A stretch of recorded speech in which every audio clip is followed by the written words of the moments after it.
Hey Badans, welcome to Tech Talk, Hooked and Hidden. Today, we're zooming in on one of the most powerful forces shaping our lives, social media.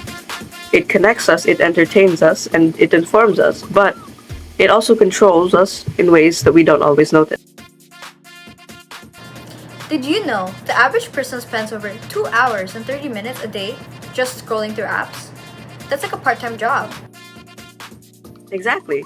And according to my research, using social media can trigger addictive dopamine in our brain's reward system, leading to increased self esteem issues and a distorted sense of self worth due to constant exposure to curated highlight reels and filters. And like nowadays, social media fuels the feeling of fear of missing out, or as the Gen Z calls it, as FOMO, because people compare their life to each other's experiences online. Withdrawal brings us relief, like finally coming up for air. Yeah, that's the tug of war. Addiction pulls us in, withdrawal pulls us out. And today, we've got an amazing panel of guests who will help us break it down. We have a student interviewer, a student speaker, and an additional two guests, one a Gen Z and a millennial. Different generations, same battlefield.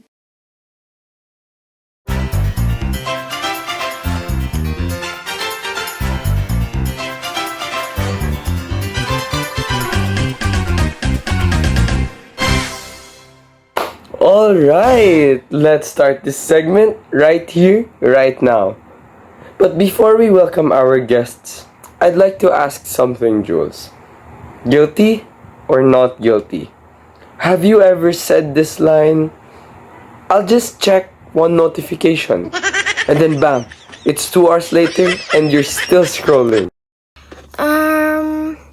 Guilty because it's like, social media makes your day unproductive because of the things you see online. What about you, Mix? I agree with that, yeah. Of course, I'm guilty too. Social media has a built-in time machine. One quick scroll and suddenly you've lost half your day. That's the hook. But why does this happen? Why do we get so pulled in? Alright, Bedans, time to bring in our first guest. She survived endless scrolls, dodged algorithm traps, and maybe even beaten the just 5 more minutes curse. Please welcome Miss Erin Garduque. Hey bestie, thank you. And I admit that I may or may not have checked my notifications right before this podcast. And joining in our battle right now to balance and to complete our topic for today, from the early days of social media, let us welcome Mr. Brent Bitanga. I'm so glad to be here and share my perspective about how social media grew from dial-up to all-day scrolling in TikTok, Instagram, and other platforms. Our student interviewer is now ready to kick things off. Let us give the floor to Mix. So, here's my first question. What sign should we look for to know if online use is becoming unhealthy? I'd say it's when scrolling through social media feels like a need, making it a top priority beyond other aspects in life, like if you get anxious when you don't have Wi-Fi, or the first thing you do every morning is check TikTok or Instagram before even getting out of bed.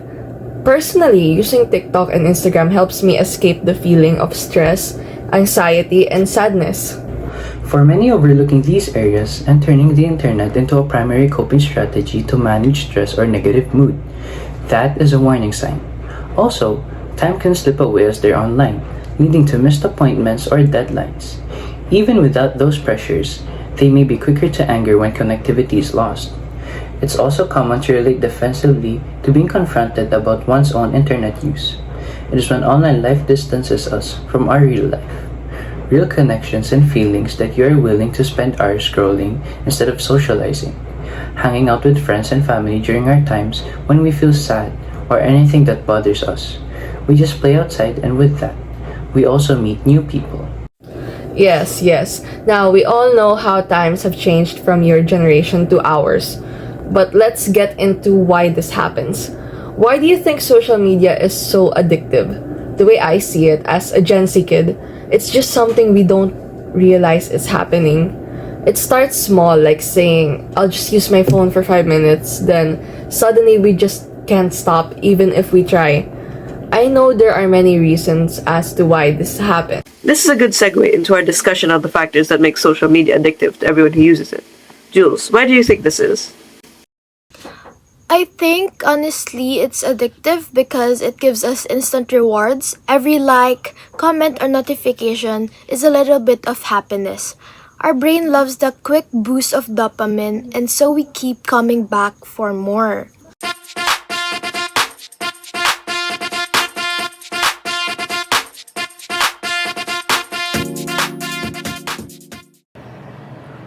Exactly. That's called the reward system. Social media taps into it by making us feel good whenever we get engagement.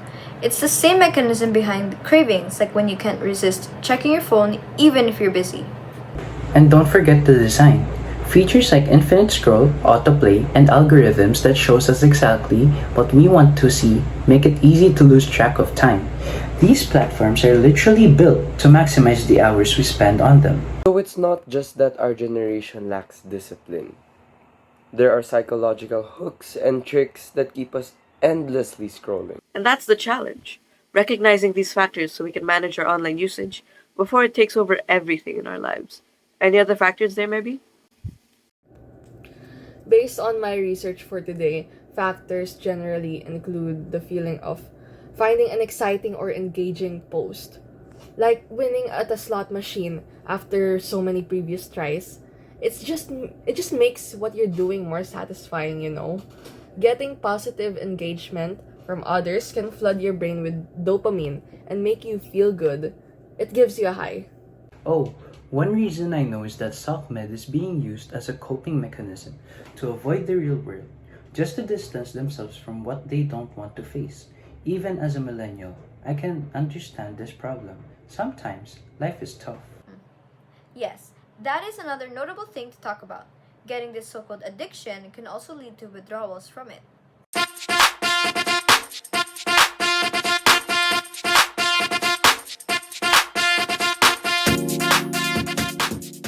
Now, social media addiction is often categorized as a behavioral addiction and an obsession.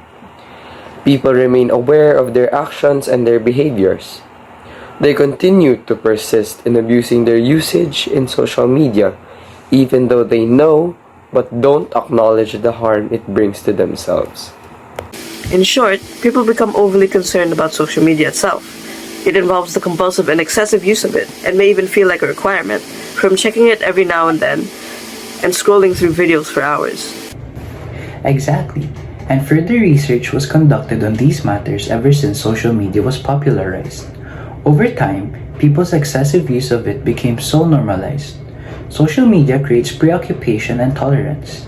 If we feel unsatisfied, we convince ourselves that we need just a little more time, because we can deal with responsibilities later. That's really true. And neuroscientists have actually strengthened this idea. Reward systems in social media reinforce the bad habit, making us want to go back and repeat this behavior over and over again. And while it is undeniable that social media has its benefits, its widespread use has also created bad patterns. That's where withdrawal comes in. What is withdrawal, Mix? Withdrawal happens when someone suddenly stops or limits their usage of something. When that happens, people can experience anxiety, irritability, mood swings, loneliness, or even boredom. It's like the brain is craving that stimulation, and without it, there's this uncomfortable gap that can't be filled by anything other than that sensation. So that's what happens. Based on what we've discussed so far, social addiction sure does seem like other addictions. I say this because, like others, you can also get withdrawals, so like other addictions, can one single person get addicted and have a withdrawal at different times? Well, what's interesting is that these patterns manifest differently across generations. Younger generations grew up completely immersed in social media like TikTok, Instagram, Snapchat. So for them, it's mostly what they know on how to connect, express themselves, and also entertain themselves. That makes both addiction and withdrawal a lot more complicated. Yeah, and on the other hand, millennials straddle both worlds. Many still show addictive habits like constantly checking Facebook, Instagram, or LinkedIn. But they also have the benefit of remembering offline routines. So sometimes their habits are a bit more balanced. So, yes, across generations, the same individual can experience both social media addiction and withdrawal, depending on usage patterns and to attempts to reduce screen time. Over time, a person can move back and forth between heavy use and periods of reduced use, or breaks. At the end of the day, it really depends on the choices we make, whether to continue living glued to our screens or to take small steps toward balance.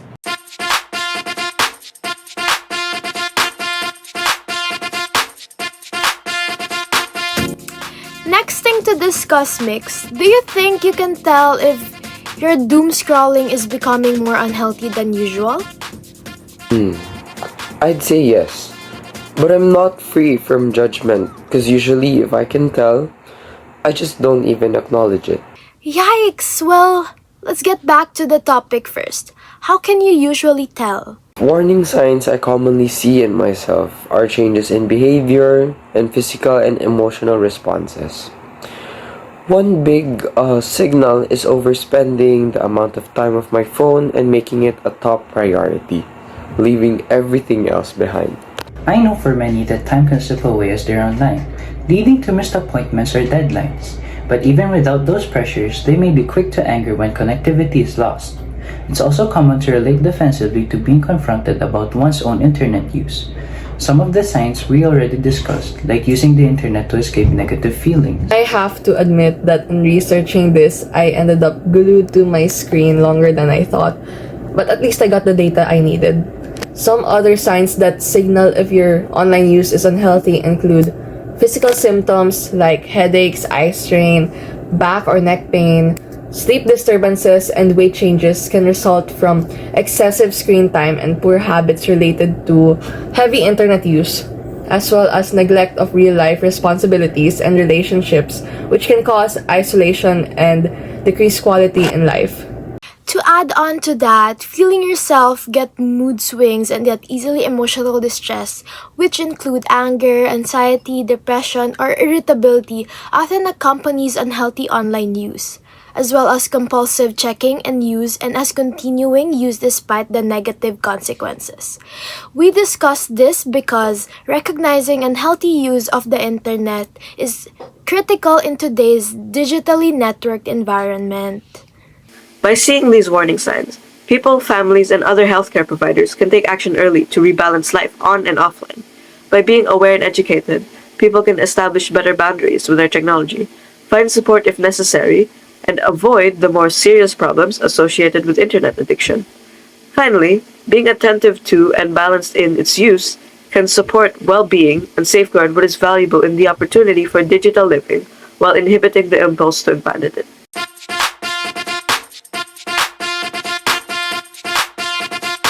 Alright, we've talked about so much today, but it feels like everything we've discussed today is about how being online and using social media too much can negatively affect us. So with that in mind, how do you guys think someone can avoid that? Or at least, how we can be healthy with use of social media and stay connected to our offline relationships? That's a good question. The way I see it, though it can be a challenge, we need to learn and understand how to balance our online and offline use, to evaluate our technological and digital use to ensure it complements and not take over our offline conversations. Setting these boundaries and embracing face-to-face conversations enables us to have deeper, more meaningful connections in our digital and technological world. I know we have a list of these strategies. I'll start off first.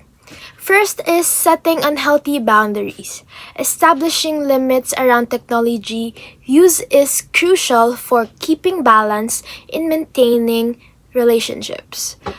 Clear boundaries for device usage also reduce stress, improving one's mental health and well-being, which is essential for maintaining meaningful relationships. Another good one is using technology to enhance offline relationships. Taking the use of technology too far can be a major impediment to the benefits of it. So leveraging the use of tools like like messaging, video calling, and general social media, can not only make sure that we're not addicted to our screens, but also that our online and offline relationships are enhanced. The next one is an absolute essential for balancing digital use. I'm talking about managing your screen time and setting limits. It's all about having boundaries and managing your time that allow people to focus on face-to-face interactions without being drawn in by notifications and reducing distractions. Being away from screens, even for just a bit, not just constantly staring at the screen, is for your own well-being. Also allowing relationships to thrive through your own will. Oh, and connected to the previous, the fourth is another common and apparent step, which is regular breaks/detoxing or creating digital free zones.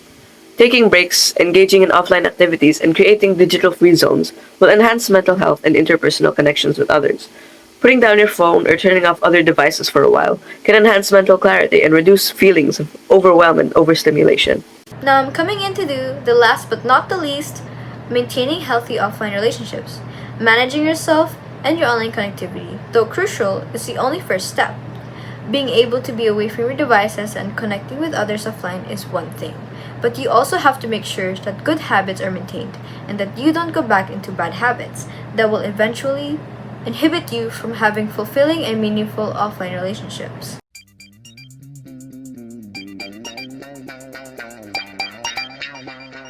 So, as we've seen today, social media isn't just a simple tool anymore. It's become something that can shape our habits, our moods, and even the way we see ourselves. And while it gives us connection, entertainment, and opportunities, it also comes with the risk of addiction and withdrawal if we're not careful with it. The important part is being aware of those signs like endlessly scrolling, losing time, or feeling anxious when you're offline, because recognizing the problem is the first step. And remember, it's not about cutting social media out completely, but about setting healthy boundaries so that we control it and not the other way around. Exactly. A digital life should support our real lives, not replace them. At the end of the day, balance is the key. That wraps up today's episode.